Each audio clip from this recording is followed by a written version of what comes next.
Welcome to Around the World with Dane Waters. I'm your host, Dane Waters. Thanks for being here today. Lots going on in the world, so let's get started. Trump's inauguration happened yesterday. Whole world's watching. So what does it mean for the world? Over the coming weeks, each segment we will kind of talk about, what he's focused on, what's happening, his executive orders and his foreign policy especially.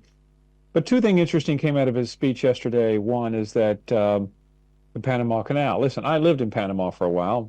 I don't know why anybody would actually want the Panama Canal, but in theory, he believes that it's been taken over by the Chinese. So it'll be interesting to see what happens with the Panama Canal.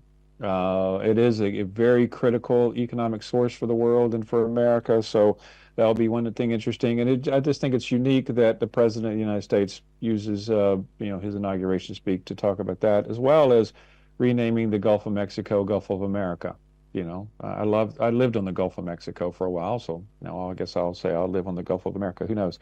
But there's a lot going on. It's a new dawn. It's a new age. It's going to not just impact American and domestic issues. It will definitely be foreign policy wise. It will definitely set the tone. I have two guests today, and both guests will be talking about what the impact of the new Trump administration may have on some of the issues and efforts taking place in their respective parts of the world. In addition to that, what else is happening in the world? Is there anything else happening in the world? Yes, we have the peace agreement in the Middle East between Israel and Hamas, and my first guest, we will talk about that. And then after that, we're going to have a very interesting conversation about propaganda and violence. What is the nexus between the two? Globally, and how there'll just be a kind of a random conversation. We're going to kind of figure out how social media plays into that, written word plays into that, and all of that, and how it impacts what's going to happen over the next 4 years as well. Anyway, thanks for being with me around the world with Dane Waters, and let's take a quick break, and we'll be back with our first guest. Thank you. Welcome back to Around the World with Dane Waters. As we were just talking about before the break, there's a lot going on in the world. And as we're seeing on the TV, what's happening in the Middle East and happening in Israel is forefront on the TV screens.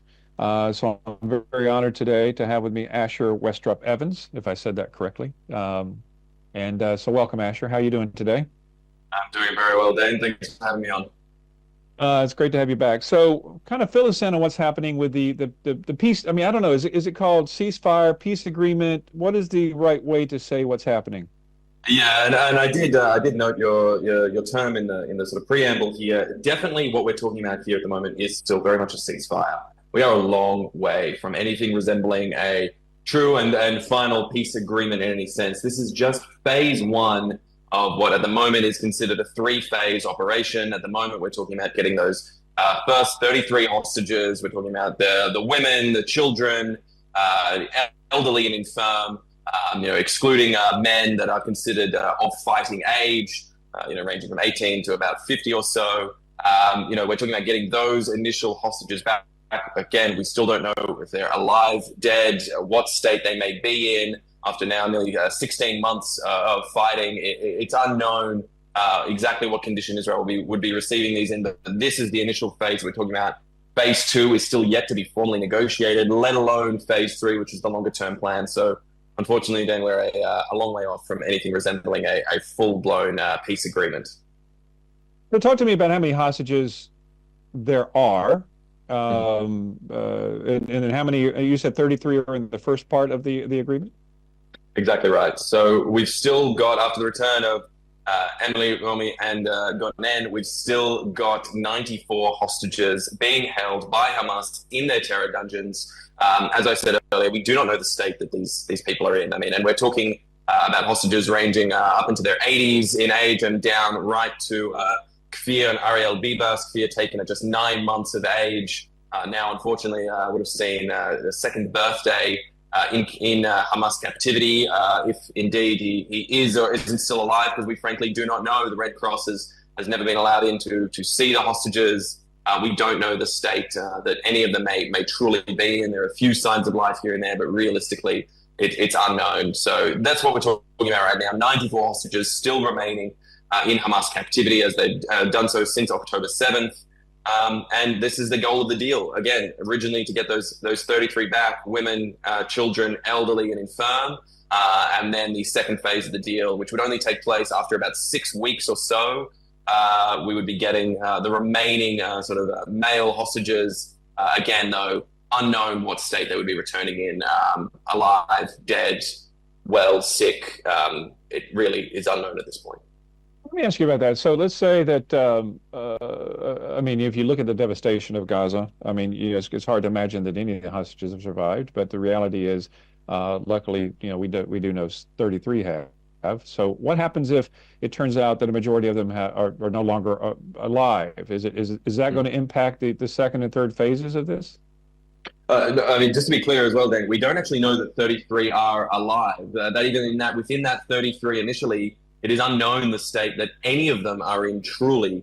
Those are just considered the sort of primary category that are even being considered for release ahead of phase two. Again, those sort of what are considered technically fighting age men, which would constitute the second phase. Now, in terms of how that might shape the deal and what could happen, I mean, Israel, as always, values the return of its citizens, alive, dead, in whatever state they may be. It is critical for Israel that we get our citizens back, and that will continue to be a goal no matter what state they may now be in. In terms of how it impacts things for the Palestinian side, under the current auspices of the deal, if those hostages are alive, then Israel will release around 50 prisoners, Palestinian prisoners held in Israeli prisons for various crimes and deeds. They will release 50 of those if they are alive, and 30 if they are being exchanged for a body, that is for a deceased hostage. So the numbers will vary depending on who is alive, who is dead. But frankly, for Israelis, this is a very difficult conversation we are facing. We're talking about our loved ones that we still don't know, still have no idea the state in which they're in at this stage. And again, as we said, we can't even verify that those 33 initial hostages that are set to be released are in fact what state they may be in at all. It is simply an unknown at this stage. Yeah, I can't even imagine. I had a guest on my show. He was a prisoner of war. It was a Russian prisoner of war. He was a Ukrainian soldier. And when I was just in Ukraine, and I visited several prisoner of war exchange locations, and it's hard to imagine what these people go through. I mean, it's just devastating. But luckily, the families at least they'll have some closure. They'll at least know what's going on, and which is very, very important. So just so I'm clear, to get all the hostages back, what is it? Walk me through again, because I'm a little slow. I'm from Alabama, so forgive me. So you have phase 1, 2, and 3. So in theory, when do you expect to get the last hostage? Still, it's not entirely known when phase 2 would be completed. As we say, the goal of the current ceasefire agreement is that phase 2 would be negotiated throughout the 6 weeks of phase 1.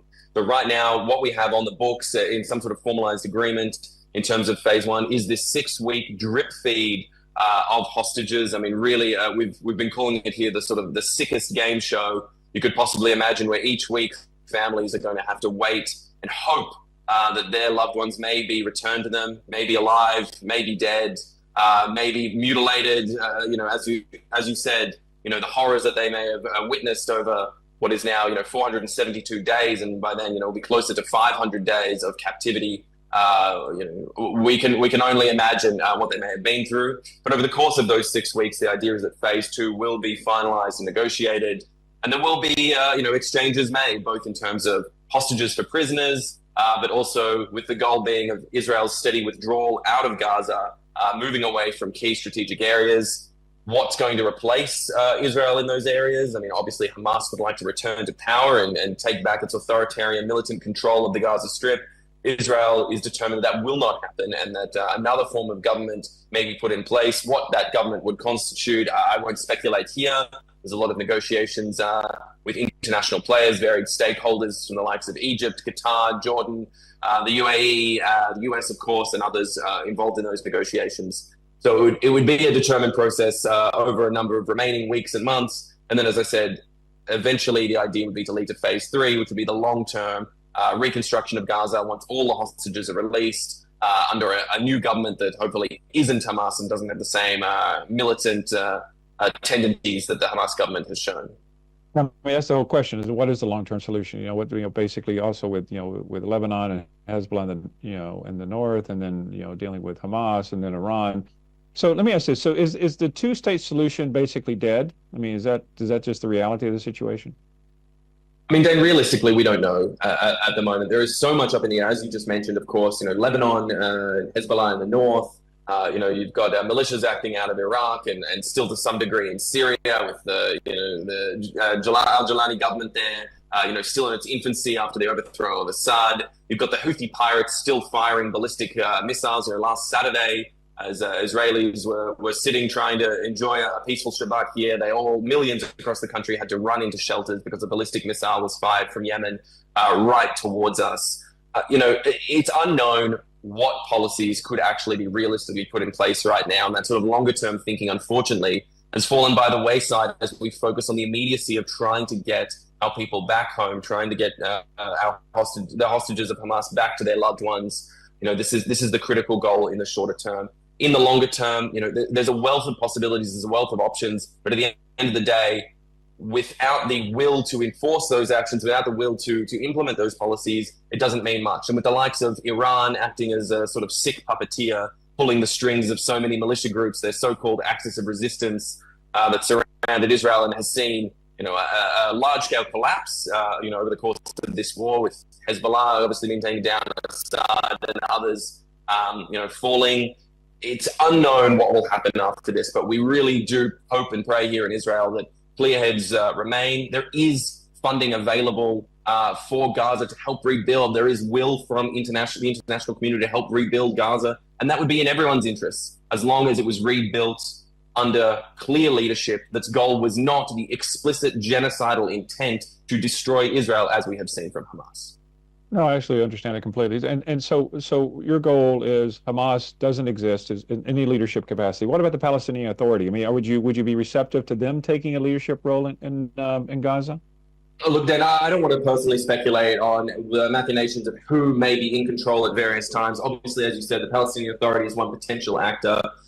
Whether they would be interested, willing, able, in good faith to take control of Gaza, it's a complex situation. There is a lot of moving parts on the ground at any given time. And as I said, the stakeholders are there. Again, whether we're talking about Qatar, US, the UAE, Jordan, Egypt, of course, Egypt shares a border with the Gaza Strip. They must play a pivotal role in helping to reshape this region of land, to reshape this area. I'm reminded, Dane, of hopes from way back in 2005 when Israel unilaterally withdrew from the Gaza Strip in the first place. And people spoke about Gaza becoming a Singapore of the Middle East, a small city-state that could thrive, flourish with an abundance of funding and capability and skill. Israelis used to talk and reminisce kindly of the beautiful beaches in Gaza. It was considered some of the best surf beaches in the Eastern Mediterranean. There is a lot of potential there in Gaza for hope, for development, for growth, if there is the will both within the Gazan people and, of course, from their leadership and for other international actors to ensure that happens. I'm hopeful, I'm optimistic that we can see a bright future where everyone is able to live together in some sense of, shared development and purpose. But, with so many moving parts, I would say we're very far from deciding the absolute details of what that might look like. And so tell me, like in phase one, like what is how would I put this? What would signal that it's falling apart? Like if the international community is watching, at what point would you say, okay, well, this isn't going to happen? I mean, frankly, and I sat, here in Tel Aviv, surrounded by friends and colleagues, waiting with bated breath to see if the original 3 hostages, released on Sunday would actually come home. And I really feel that is the key thing here. If we keep seeing the return of hostages, Israel will continue to transfer Palestinian prisoners, as I said, many of them themselves, bloodied murderers and with a large amount of blood on their hands, but Israel will continue to transfer them on the proviso that hostages are being returned, the cessation of violence, within the Gaza Strip. If Hamas keeps to that deal, then it shall continue. Israel's explicit goal is and always has been the return of its hostages. And we've said for many months now that if Hamas were willing to simply return the hostages and lay down their arms, the suffering of the Gazan people could stop.